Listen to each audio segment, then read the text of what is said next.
Bom Preço e Faz Cultura apresentam Salvador 450 anos de história.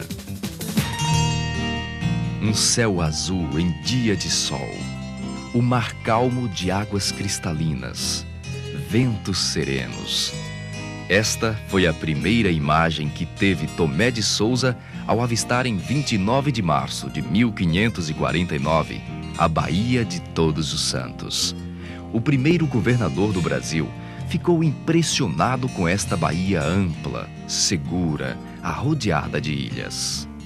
Fazia 2 anos que a baía estava sem comando, desde o naufrágio do donatário da capitania, Francisco Pereira Coutinho, depois sacrificado e devorado pelos indígenas. O rei Dom João III indenizou a família com 400 mil réis, mais juros, adquirindo assim os direitos sobre esta capitania. O nome da cidade foi escolhido pelo rei em homenagem a Jesus Cristo, o Salvador do mundo. Na comitiva do governador, 2 personagens teriam um papel relevante na fundação da cidade. O mestre arquiteto Luiz Dias, encarregado de abrir ruas, construir muros, edifícios e baluartes. E o padre Manuel da Nóbrega, incumbido de converter à fé cristã os índios tupinambás, pregando a palavra de Deus. Aqui no Porto da Barra tinha-se a primeira visão de Salvador, a ensolarada capital de um novo mundo. Quando Tomé de Souza desembarcou aqui no Porto da Barra com sua tripulação, já encontrou Caramuru, que neste lugar vivia há 40 anos.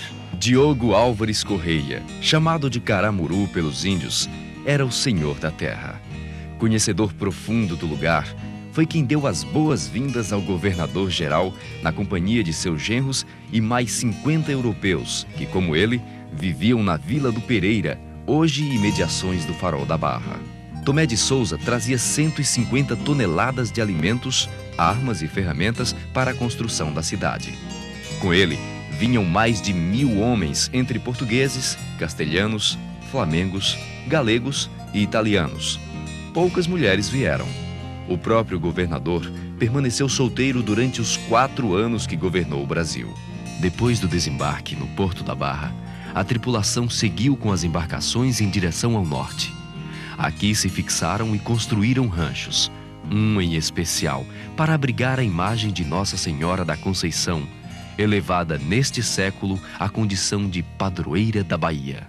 Cogitaram-se vários sítios onde seria fundada a cidade: Paripe, Bonfim, Itapajipe e, finalmente, por orientação de Caramuru, escolheram este local, no alto da montanha, conhecido hoje como Praça Tomé de Souza. Aqui começou a ser construída a cidade do Salvador. Inicialmente chamada Praça da Feira, depois Praça da Cidade, recebeu inúmeras denominações, entre as quais Praça Municipal, até chamar-se Praça Tomé de Souza, nome que conserva até hoje. O local foi escolhido por ter múltiplas vantagens. A principal delas, esta visão esplêndida da Baía de Todos os Santos, de onde poderia ser avistado o inimigo em caso de invasão. Primeiro foi construída uma cerca de segurança, mais tarde um muro de taipa, depois reforçado com estacas de madeira para evitar um eventual ataque dos índios.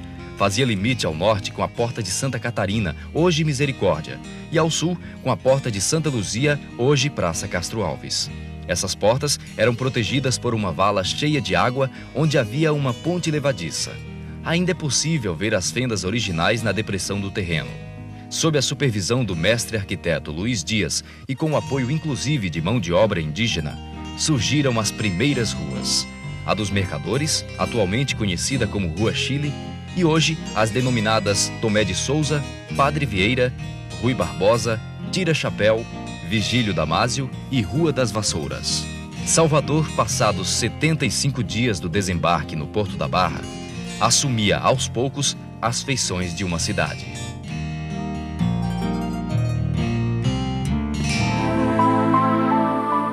Sob esta lápide está enterrado o capitão de mar e guerra Teodósio Ruiz de Faria. Por sua iniciativa, o culto ao Senhor Bom Jesus do Bonfim, venerado na cidade portuguesa de Setúbal, começou a ser difundido entre nós a partir de 1745.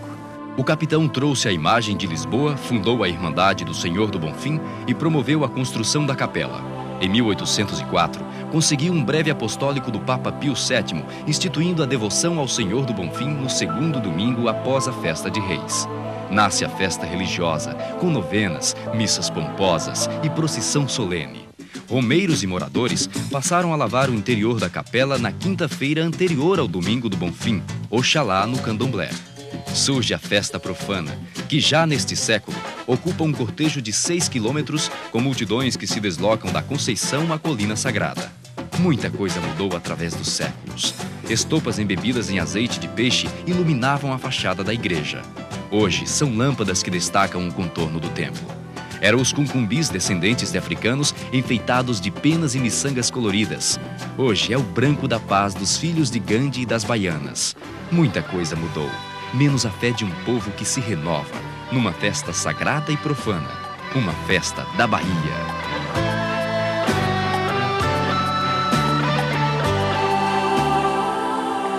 Quando Tomé de Souza aportou na Bahia, fazia 13 anos que aqui existia uma capela.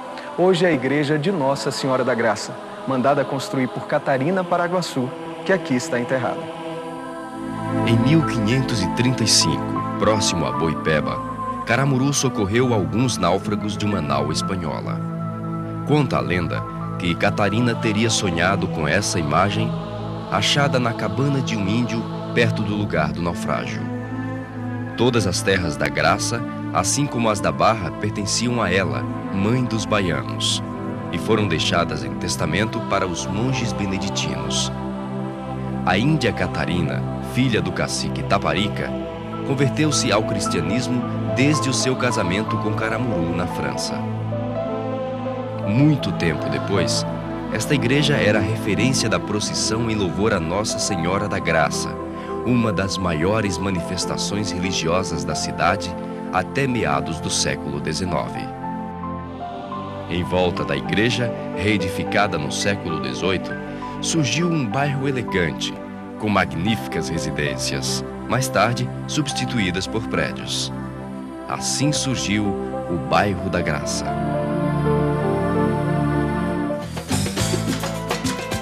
Nesta praça foi concluída a instalação da cidade do Salvador, com a construção de edifícios públicos e cerca de 100 casas particulares. Também foram abertos caminhos ao norte, ao sul e em direção ao porto, para a comunicação com os índios que viviam com Caramuru ou com os jesuítas. 2 caminhos ao norte seguiam em direção à Cidade Baixa. Um pelas ladeiras chamadas hoje de Misericórdia e Pau da Bandeira.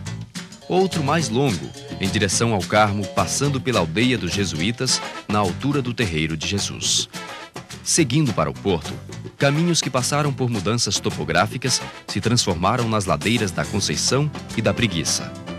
O maior de todos rumava para o sul, passando por lugares hoje conhecidos como Avenida 7, Vitória, Ladeira da Barra, até as imediações do Farol, onde ficava a Vila do Pereira. Alguns desses caminhos primitivos trouxeram tragédia e dor à população ao expor a fragilidade da encosta. Desde o século XVII até o presente, deslizamentos de terra castigaram as ladeiras da Misericórdia, Montanha e Conceição. Muralhas foram construídas e, por esse motivo, foi até aprovada a mudança do centro administrativo para Itapajipe, nunca efetivada por falta de recursos.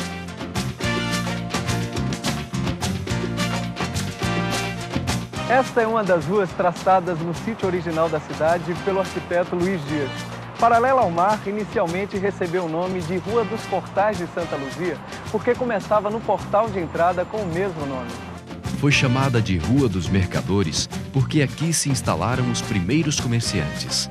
Mais tarde, Rua Direita do Palácio, fazendo limite com o Palácio dos Governadores. Em 1902, quando a esquadra chilena visitou e desfilou pelas ruas de Salvador, a cidade batizou sua rua mais nobre com o nome de Rua Chile.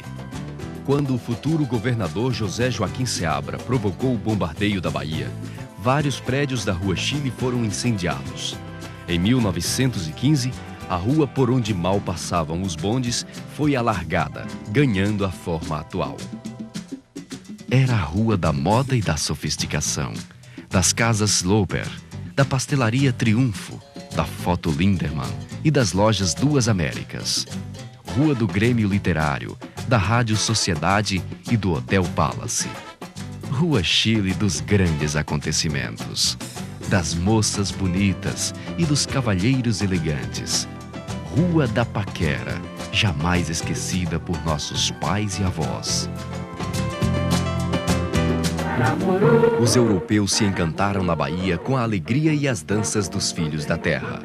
Surge o intrudo, marcando o início da quaresma. Guerras de farinha e banhos de água aconteciam do domingo até a véspera da quarta-feira de cinzas. Proibido pela polícia, no seu lugar nasce o carnaval. Bailes no Politeama e no Teatro São João. Desfiles alegóricos destacam o Fantoches da Euterpe, Inocentes em Progresso, Cruz Vermelha e Mercadores de Bagdá. Pranchas de bonde eram alugadas para o desfile. Surgem os afro e afoxés. Dodô e Osmar lançam sua fobica elétrica. Depois, os trios elétricos, que mudaram as feições do carnaval. Chegam os blocos de índios e percussão. O carnaval se organiza, os artistas da terra chegam junto, surgem símbolos da festa. O carnaval da Bahia ganha a admiração do mundo.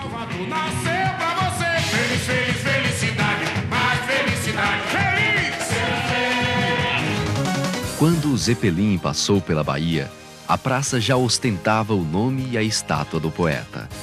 Ao fundo, podia-se ver o então imponente edifício da Secretaria da Agricultura, Indústria, Comércio e Obras Públicas.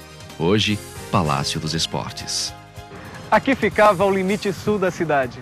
Havia um baluarte de defesa e uma capela de devoção a Santa Luzia, demolida ainda no século de fundação da cidade. Também existia um pelourinho para castigar escravos e comerciantes desonestos. Em 1806, a fortaleza foi derrubada para ser construído o Teatro São João, em homenagem ao príncipe regente. A obra foi concluída anos depois pelo Conde dos Arcos. Palco de óperas, vaudevilles e recitais, o teatro enobrecia a vida cultural soteropolitana. Nele, o poeta Castro Alves viveria dias de glória. O Teatro São João virou sala cinematográfica. Depois, foi se degradando com o tempo. Foi vítima do bombardeio da Bahia provocado pelo futuro governador José Joaquim Seabra. Em 1923, acabou sendo totalmente destruído por um incêndio. São histórias de uma praça que eternamente é do povo, sob as bênçãos do poeta.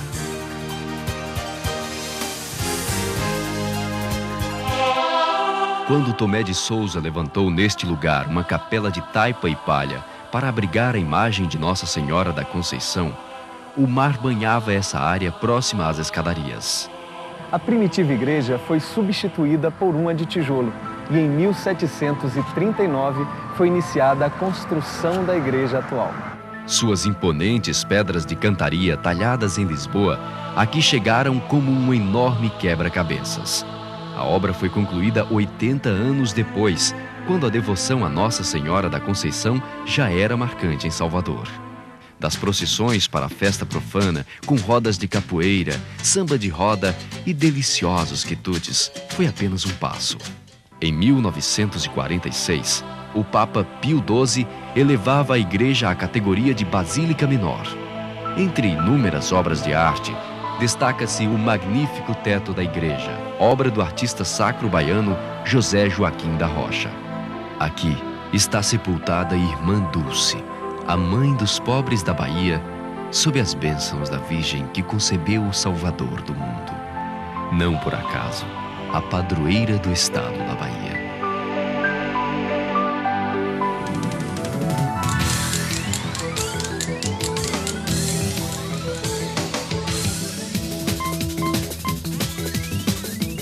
Bom Preço e Faz Cultura apresentam Salvador 450 anos de história.